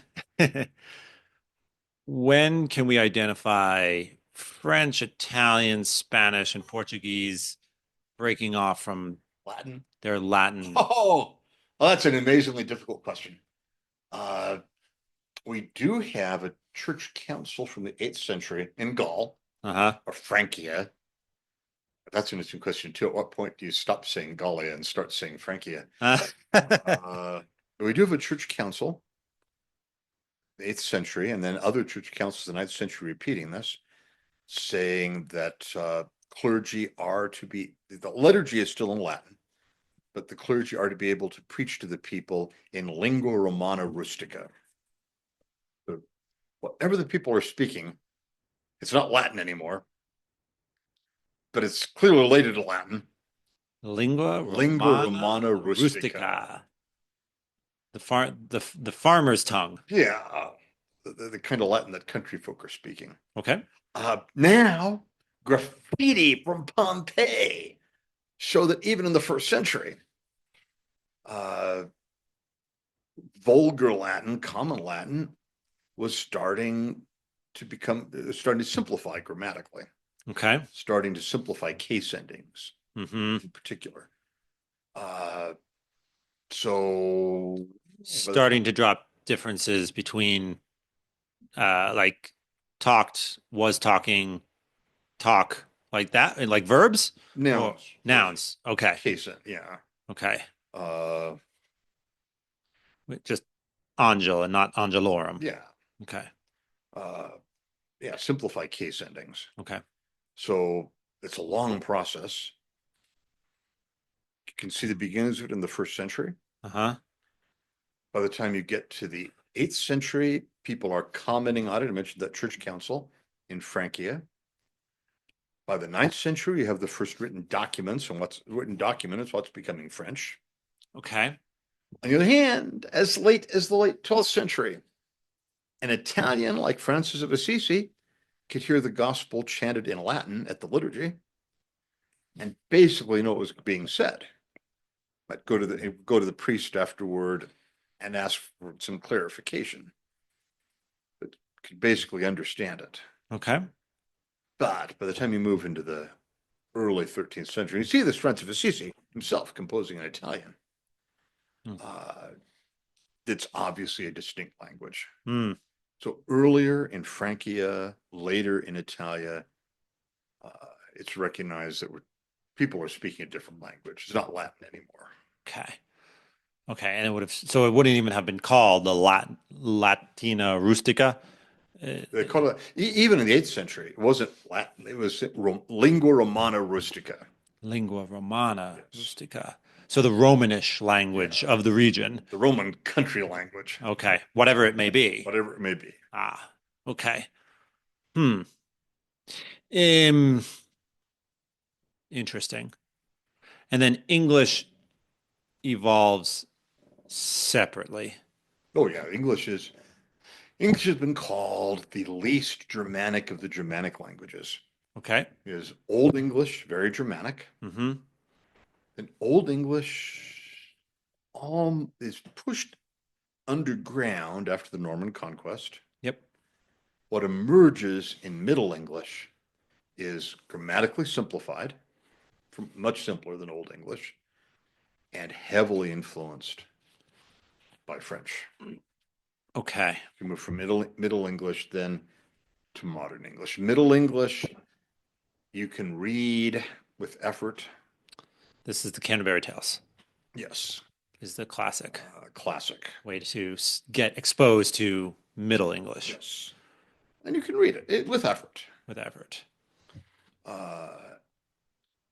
Substantial effort. By the time you get to Shakespeare, it's modern English. Sometimes people awkwardly call it early modern English to capture the idea. It's different from English today, but we could have conversed with people. You could get in a time machine and converse with Shakespeare and his colleagues day one. yes, there'd be Their syntax and their use of different words would have taken some getting used to. some getting used to. Right. But you couldn't converse with Chaucer day one out of the time machine. Right. There'd have to be a time of adjustment. Okay. And if you got in your famous time machine and went back to wanted to visit England in the time of Alfred the Great, you're dealing with a totally foreign language. Uh-huh. which to us would have sounded Would Germanic. have sounded quite Germanic. Okay. Okay. And it wouldn't have sounded like French at all. No. Okay. Interesting. Even, as even Middle English, there were such dramatic regional differences. Mm-hmm. I think I mentioned before the famous story of some sailors from southern England who were shipwrecked on the coast of Northumbria, Yes. and the locals killed them, thinking they were French invaders. Thinking they were French invaders. So the Yes. English that Chaucer deployed, language English of the southeast around Mm-hmm. London, it sounded French. Because of all the French All the words. French words, it sounded suspiciously French to people from Northumbria. Yeah. And the people of Northumbria probably spoke English that was identical with what was being spoken in Scotland. Uh-huh. The English of Scotland, or Scots English, Mm-hmm. not to be confused with Scots Gaelic. Huh. I want to get back to English, but I'm just curious about this. Do you think we are today witnessing a divergence of Ooh. Spanish, and Central American Spanish? I'm sure. I'm Yeah. sure. Because the reason Totally sure. okay, the reason I suspect is when I search things on Amazon or YouTube and I select the subtitles or the dubbing, it asks me, do I want, Yes. and it'll say Español, España, Español, Central America, or even Mexico. Mm-hmm. Like, so it's quite remarkable because they're now making the distinction. Well, in the church, it is possible. We've done it. It hasn't been easy, but we've done it. Mm-hmm. It's possible to take the Latin texts, the official Latin text of liturgy, and have a global English translation for it. One global English translation. We can't do it in Spanish. I think it's already happened, basically. And the Okay. church even recognizes it. I see. It's still the same language. Yes, but so divergent, there can't be a global Spanish translation. Right. Right. Whereas you can give the same English translation to someone in Scotland and someone in Florida and someone in Australia Yes, in South Africa. and South Africa. Yeah. Really fascinating. Global English translation, we can still do it, Okay. But that itself is only temporary. I suspect. English will start to diverge. Especially as, I think it's inevitable, Uh-huh. American global leadership is going to start to fade. Okay. And as that happens, regional Englishes Will take on a life of their will own. start to assert themselves. We won't export music and movies, right? We'll stop exporting our culture, and that'll make a Not difference. stop, but it won't be as dominant Right. as it has been. Right. Everyone has seen the Avengers. Exactly. Not everyone has seen the BBC Poirot. Exactly. It's not going to be as, I think it's already happening. Okay. The decline of Hollywood is palpable. Ugh. Uh, They made a very interesting movie about that called Babel. No, Babylon. Babylon. Sorry, Babylon. excuse me. I didn't know Babylon. that. Yeah, yeah. so yeah, I think that's happening with English. But as of now, a global English translation for the Roman Catholic liturgy does exist. We can still do it. Okay. But already that can't be done in Spanish. Right. What, in your study of history and your experience of languages, I mean, what causes the separation? Is it vocabulary first? Like which changes first, vocabulary or syntax and Oh, grammar? vocabulary constantly changes. Okay. I think that changes first. Mm-hmm. Grammar changes because in ordinary speech, there's always a drive for simplification. Yeah. Dominic was talking about that. Was Yeah. he? Yes. Ah. Yes. He said, right. He said, as stupid as it sounds, stupid language is actually more universally applicable, right? A uneducated high school dropout can understand things that a highly educated doctoral student can understand. if you make the language dumb enough. No, that's true. But you have to start painting with broader brushes. Uh, Yeah. this is why so much, on the other hand, the simplified grammar Mm-hmm. has more difficulty dealing with logical distinction Yes. and shades of meaning. Yes. Right. That's why historically higher education has been linguistically conservative. As higher education tends to preserve the grammatical complexity Mm-hmm. that permits shades of meaning Mm-hmm. and logical precision. Yes. The difference between purchase and acquire Yes, versus get. yes. So uh, that's why a highly educated Roman of Augustine's time, of St. Augustine's time, late fourth, early fifth century, a highly educated Roman of Augustine's time would write and speak like Cicero and would be taught to write and speak like Cicero. But already, again, graffiti Mm. in Pompeii, as I said, begins to show this. Already the language spoken in the streets was quite different. It was being boiled down. Yes. And probably was very distinct if as you move from North Africa to Britain. And similar with Greek. The time of St. John Chrysostom, an educated person, would write and speak almost like Demosthenes, but the spoken Greek in the streets, totally different thing. So it's similar today. A highly educated 21st century person and an educated, back to your time machine, educated 16th century person could converse. It's doubtful that people from the streets could. Well, they could after a while, but But they would have to learn they'd have to learn. something. Whereas, right. But at the highly educated level, the language has changed less.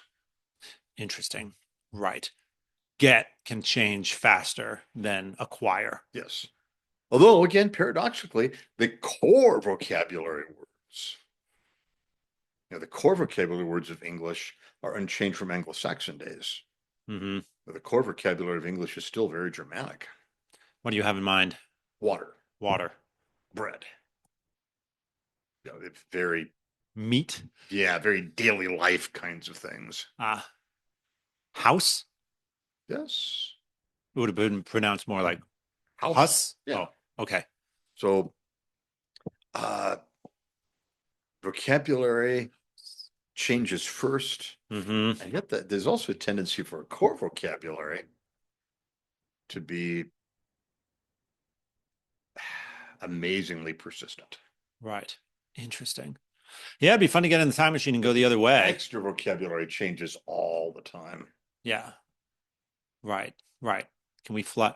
Yeah. Can we fly? Can we get in the time machine and go to Australia of 2125 and get by? It'll be interesting. We don't know. And I'd say kind of a test case Yeah.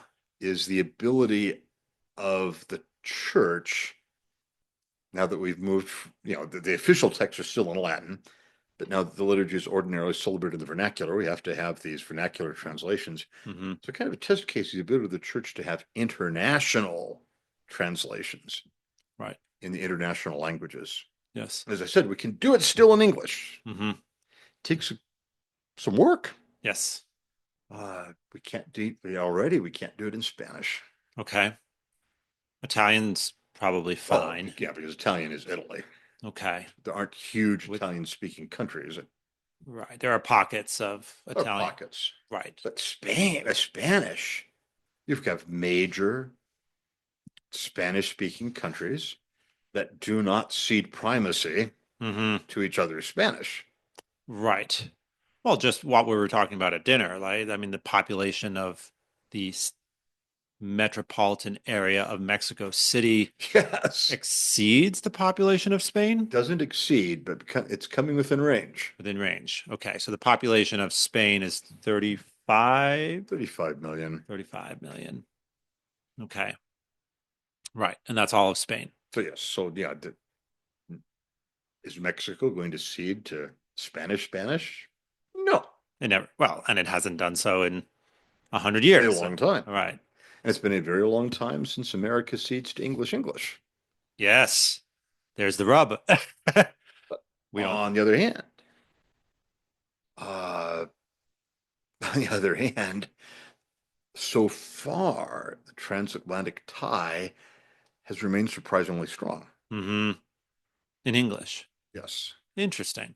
More than one might expect historically. I think more than one might expect. Okay. And that probably relates to culture, war, and the Cold War, right? And the two world The wars two world war. Okay. and the Cold War. But still, it's keep coming back to this. It's not unimpressive, really, that the church is able to have a global English translation of the liturgy. Right. Right. Interesting. Not unimpressive. It's taken some, yeah, it takes some effort. I heard from one monk involved in the production of the new the current Psalter, Yep. or what will be the Psalter in the new edition of Liturgy of the Hours. He said it was the English and the Americans had an interesting argument about the word righteous. Because the Americans, righteous is a good word. To modern English ears, righteous seemed somewhat pretentious. The Americans said, but wait, there's a word for that, self-righteous. But righteous itself, it's a good thing. Yes. Well, just one example, but again, not so much that in the end, they weren't able to agree. Sure. Sure. Right. On a global translation for the liturgy. Right. But presumably in 200 years, yeah, we will be distinct. We will draw distinctions between North American English and maybe continental Australian English or Australian English or what have you. I think so. I suspect so. No. French, that's different because French is so focused on one particular country. Right. Spoken in a lot of different places, but there's only one country for which French is the language. Even more so the case with Italy or Germany. But English is so international. Yes, and there's right, and like Spanish, there are multiple countries that speak it, and consider themselves fonts of culture. Yes. Right. Some German-speaking colony in Argentina does not think that its culture exceeds that of Germany. Yeah. Yeah. And again, the United States is so much the dominant English-speaking country. Right now. No. Oh, and that it's likely to remain, except that the United States will almost inevitably be less globally. You go back to World War. At the end of World War II, the United States economy was about half of the world's economy. Sure. Europe had just almost completed its second suicide attempt. Blown itself to bits. Asia was blown to bits. Africa was underdeveloped, badly underdeveloped. The Indian subcontinent was underdeveloped. Latin America, ups and downs, but on the whole, not exactly thriving. But that condition was not going to last. So gradually since then, and it's not necessarily an unhealthy thing. Right. American predominance has gradually receded, and likely it will continue. At least as a percentage of the global economy. Yes. And other countries will start to think that they can do different things without us. I think that the likely German chancellor, has made some remarks about that. It's time for Germany to become independent of the United States, or something to that effect. And it's a natural enough feeling as the era of the world wars recede, as the memory of the Cold War recedes, as other foci of economy, culture, and power arise. Yeah. And then, there's the wild card. Uh, Basically a patriotic person, right? I said that. But, there's certain historical dynamics.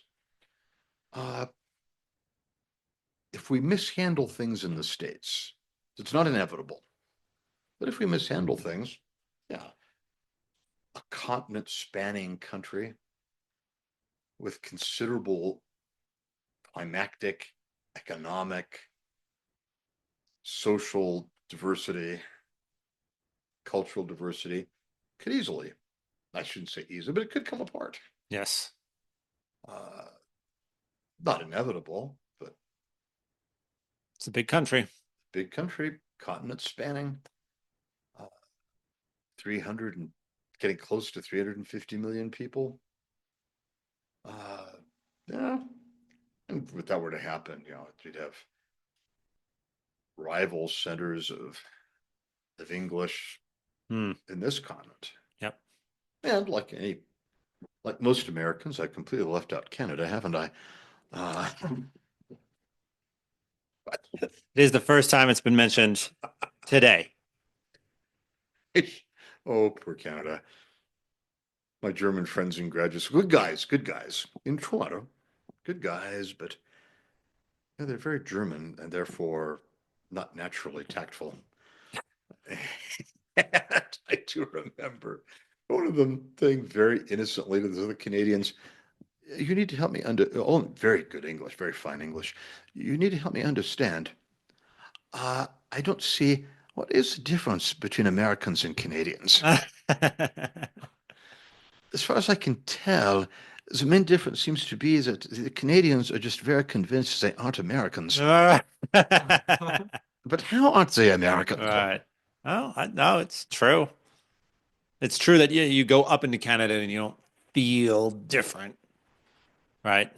Yeah, You go down to Mexico, it feels different. still does. Mm-hmm. Yeah.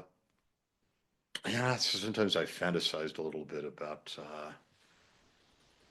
different ways which you could reimagine the reconfiguring of North America. Mm, It would take a political upheaval.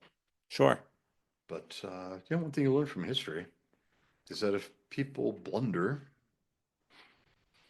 they get political upheavals. Mm-hmm. Man, that is a fun thought experiment.